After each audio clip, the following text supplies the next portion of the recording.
court is now in session. I'm ready to talk about what Ava did to me. Your sister is missing. I was never going to choose Curtis over you. Why are you lying? Or you. I swear, if Lulu suddenly decides to just stand up and stroll out of that hospital after being in a coma for 4 years, I'm done. 4 years. Does physical therapy not exist in Port Charles? And honestly, I'm rooting for Ava here. This mess is clearly Kristina's fault. Her temper cost Molly the baby. Period. Also, can we stop pretending Kristina ever had a claim on this child? It was always TJ and Molly's baby, always. Let's not rewrite history now. But seriously, if Lulu can miraculously spring up from a coma, skip rehab entirely, and just walk away like nothing happened, then why not let Sam rise from the dead post-autopsy? She could come waltzing back to reclaim her family like it's an episode of Fantasy Island. Why not round out the absurdity? Look, I don't tune into this show for realism. If you do, that's your problem. If the powers that be stuck to real life, we'd all be bored out of our minds. Sure, it's ridiculous that Lulu could suddenly walk, but what's the alternative? Watching weeks of physical therapy and hospital food montages? No thanks. Oh, and about that baby drama, it's on Kristina. Ava didn't push her. Even if Kristina did fall trying to pull away, it was an accident. But why was Kristina in Ava's room in the first place? At 8 to 9 months pregnant, she should have been at home, feet up, sipping herbal tea, and staying out of trouble. Who gets into arguments and chaos at that stage of pregnancy? Use some common sense and prioritize the baby. And another thing, how is it that Lulu's been in that rehab facility with 0 visitors lately? They didn't leave her alone in the hospital, but now? Radio silence. Where's Laura? Did everyone just forget she exists? This show loves its plot holes. Only in General Hospital could someone wake up from a 4-year coma, skip the surgeries, the PT, and all the recovery steps, and just walk out like it's a casual Tuesday. Sometimes, this show really does think we're fools. Hello everyone. Welcome back to my channel, Messy Syrup. It's me, Abby, here. I hope everyone is having a wonderful day. Keep watching. So let's dive into today's video. Honestly, I hope Rick finally puts Kristina in her place. She needs to take responsibility for her actions that kicked off this whole Ava drama. Team Ava all the way. On another note, I'm seriously disappointed that Chad Duell is leaving. He's been a fantastic Michael, and this revenge storyline is just heating up. How's he going to bow out? I hope they give him a worthy exit. Meanwhile, Lucky's return, completely underwhelming, and now, after 4 years of being bedridden, Lulu suddenly has the strength to run off. Sure, why not? I also can't wait for Kristina to act like, well, Kristina on the stand. Let her true colors shine through, so even Sonny can't control her. Let the judge and everyone else see what Molly and TJ have been saying all along. That said, it's sad Rick is going after his own niece, just because he hates Sonny. I mean, when has Sonny ever treated Molly poorly? This is more about Rick's vendetta than anything else. Of course, this had to air on Thanksgiving Day when my entire house will be glued to football. Guess I'll be catching it on demand later. Great timing, GH. And about Lulu's miraculous recovery. Yeah, it's totally unrealistic. But this is so bland, people. If we had to sit through a dramatic wake-up, followed by endless days of lying in bed and boring PT sessions, everyone would just complain about how slow the pacing is. Either roll with the punches or stop watching altogether. Also, James being the go-to guy for uncovering everyone's secrets? Hilarious, but I'm here for it. I'm excited to see Lulu back in action, even if her recovery defies all logic. And yes, we get it. It makes no sense that she has all these abilities after a 4-year coma. But let's remember, this is a soap opera where people come back from the dead, even when we've seen their bodies. She was literally frozen by the Cassadines, for crying out loud. Just suspend your disbelief and move on already. Remember, folks, it's all make-believe. The writers cook this up, sometimes brilliantly and sometimes, well, let's call it creative. But hey, we're here to be entertained. These characters may feel like family, good, bad, and everything in between. But let's not forget they're not real. Just pure, dramatic entertainment. That said, I really hope Ava walks away from this trial, and Kristina finally steps up to take some responsibility for what happened to her daughter. Enough finger-pointing. It's time for accountability. The trial kicks off today, and Rick is banking on Molly helping Ava because she's his daughter. Newsflash, Rick. That plan's going to flop when you don't get the answers you're looking for. As for Kristina, I'm crossing my fingers she can keep it together and not fall for Rick's traps. If she plays it cool, the judge and jury will see Rick for what he really is, a vindictive, bullying manipulator. And let's be honest, Ava didn't intentionally push Kristina out of that window. She grabbed at her, sure, but Kristina pulled back and then tripped over a bag. It was a freak accident. Do I love Ava? Not particularly, but facts are facts, and that's what actually went down. Let the drama unfold, and here's hoping the truth comes out in court. Gotta say, I love how the writers are staying true to form with Lulu. She wakes up from her coma, and the only familiar voice she hears is from a man she knows is dangerous. Given everything she's endured with the Cassadines, of course her instinct is to escape. Would this happen in real life? Absolutely not. But let's remember, this is a soap, drama over reality, people. Keep that in mind before rolling your eyes. Now, I'm pretty sure it was Cody who found her on the side of the road. But let's not forget, Lulu doesn't recognize him, and she thinks it's still 2020. She has no idea that almost 4 years have passed, which will make for some serious emotional fallout. Speaking of drama, what's Cyrus up to now? Laura doesn't seem to know he was planning to have Lulu moved. Or did I miss something?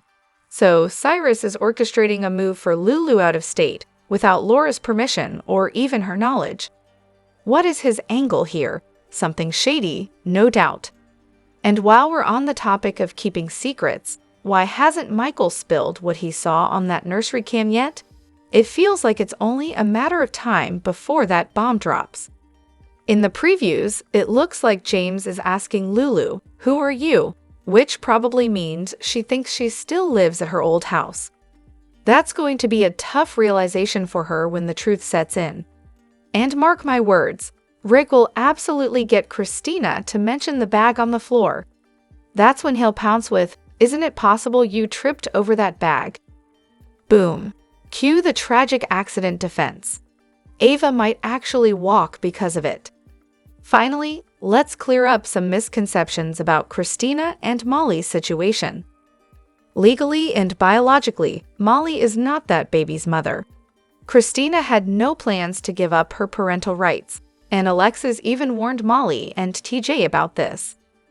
New York doesn't recognize genetic surrogacy as a legally binding surrogacy, which meant Molly would have had to adopt the baby to gain legal rights.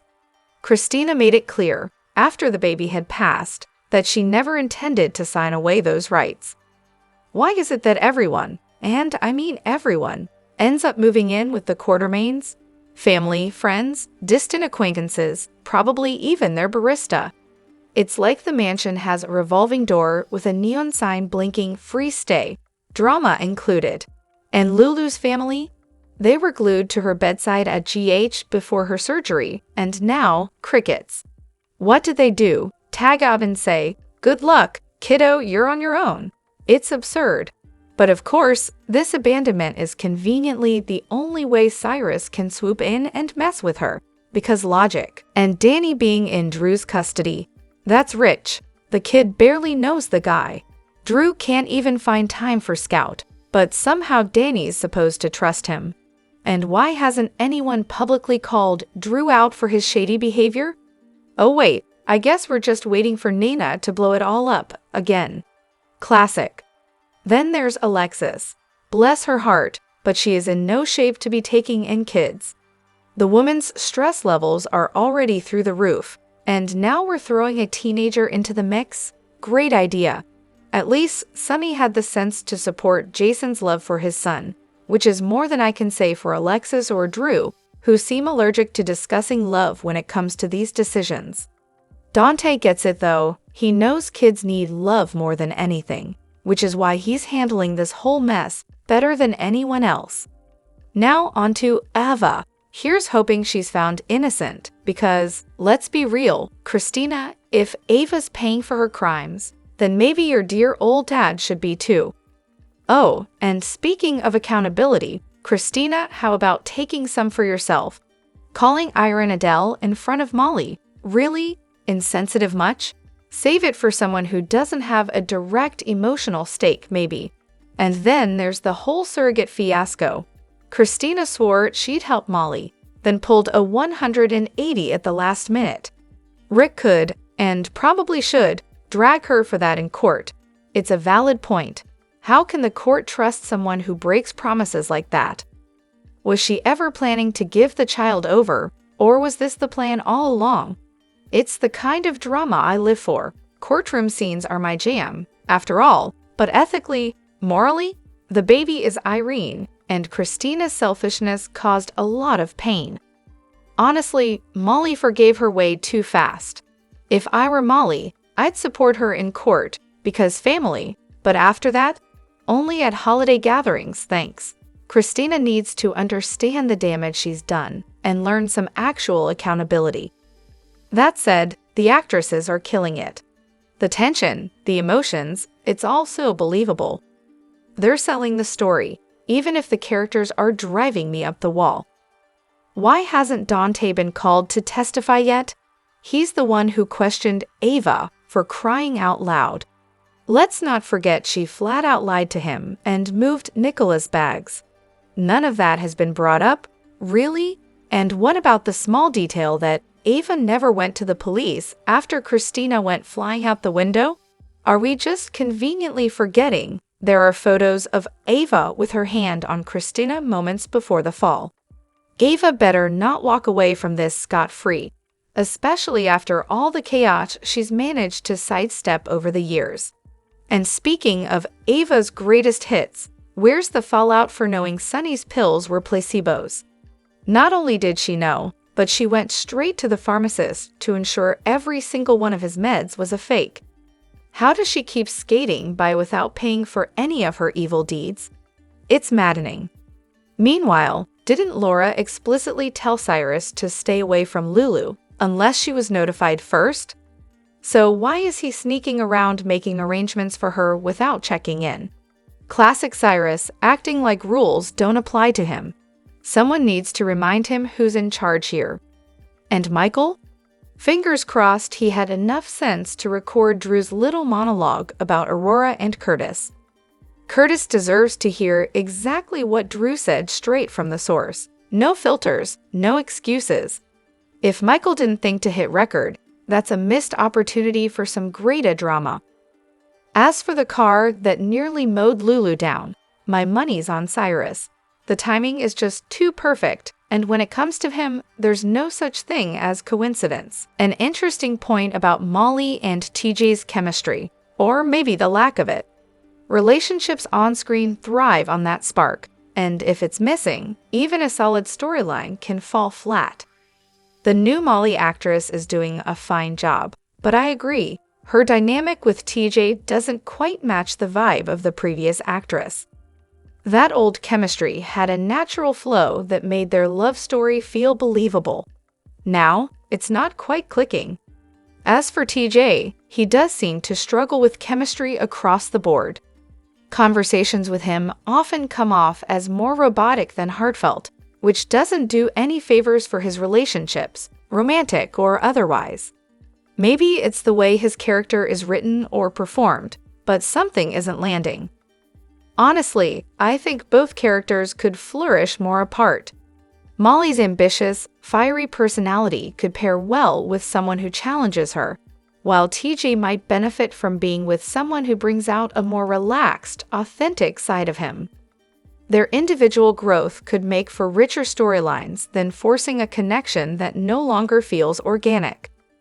What do you think? Should they call it quits, or is there hope for a revival? This is definitely a bold take, but I can see where you're coming from. Sam's death, while controversial, really has injected some much-needed tension and emotional complexity into GH, and it's refreshing to see a story that feels so grounded in real-life issues.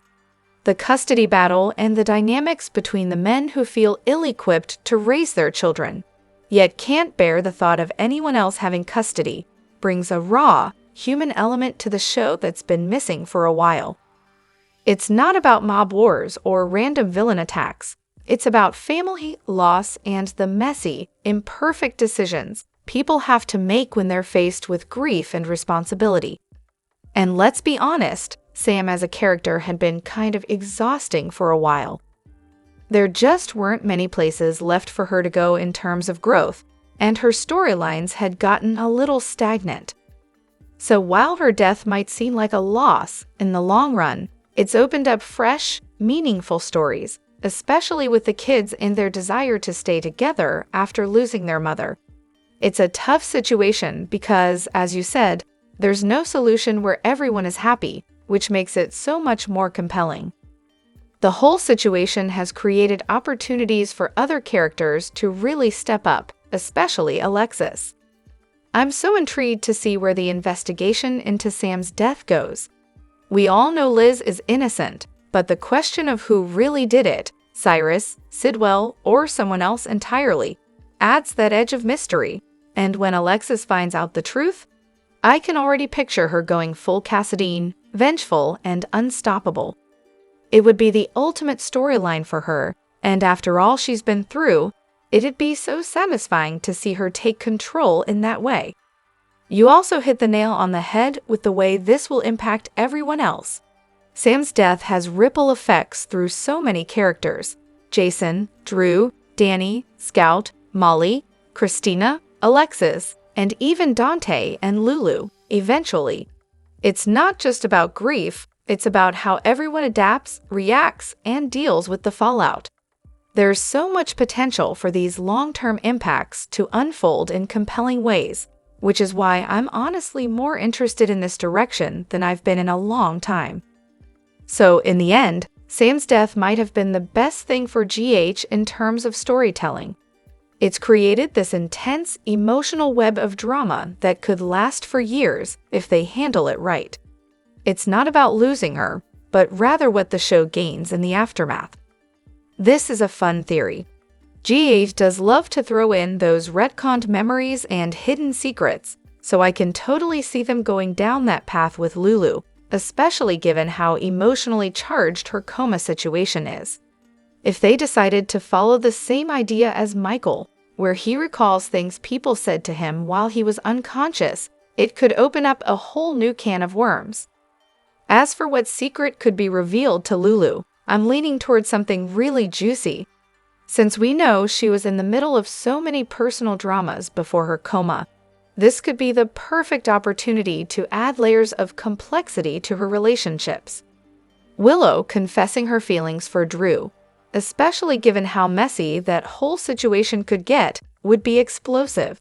Imagine if Lulu heard Willow's heartfelt confession during a visit, something that was kept under wraps and might make Lulu question everything when she wakes up. Talk about a bombshell. The idea that Maxie might have whispered something to Lulu about not telling Dante that she still loved him is also super intriguing. It's the kind of unfinished business that would definitely haunt Lulu if she remembered it. Add in the fact that she's been comatose for so long and now comes back to all these unresolved emotions. It's the perfect drama for when she finally wakes up. And then, oh my god, Willow and Drew? Yes, we didn't see anything happen between them, but a secret conversation in the hallway? A near-miss situation where Drew is lingering around, obsessed as usual, and Willow is trying to avoid his advances. Now that would add a whole new layer to Drew's already questionable character. Maybe they even have a little chat right outside Lulu's door, adding that sense of dramatic irony that soap operas love so much. Now, Portia and Brad discussing Heather's test results? That's a genius twist. I can already see it. Brad being the one to let slip something about Heather's condition, knowing it could potentially impact so many people. Portia would be the perfect person to confide in, given her medical knowledge and her connections. If that was a secret that Lulu overheard in her coma, it would set the stage for so many future storylines, especially if Heather is involved in something even darker than we imagined. The possibilities here are endless. It's exactly the kind of drama GA thrives on. Secrets, lies, and emotional turmoil that makes us wish for every possible scenario to play out. If they really lean into this idea, it could turn Lulu's return into the most exciting and explosive storyline we've seen in a long time. Drop your thoughts in the comment section below. Do you agree or disagree? Don't forget to like, subscribe, and hit the notification bell for more updates. Your opinions matter, and I will see you in the next video. Thank you.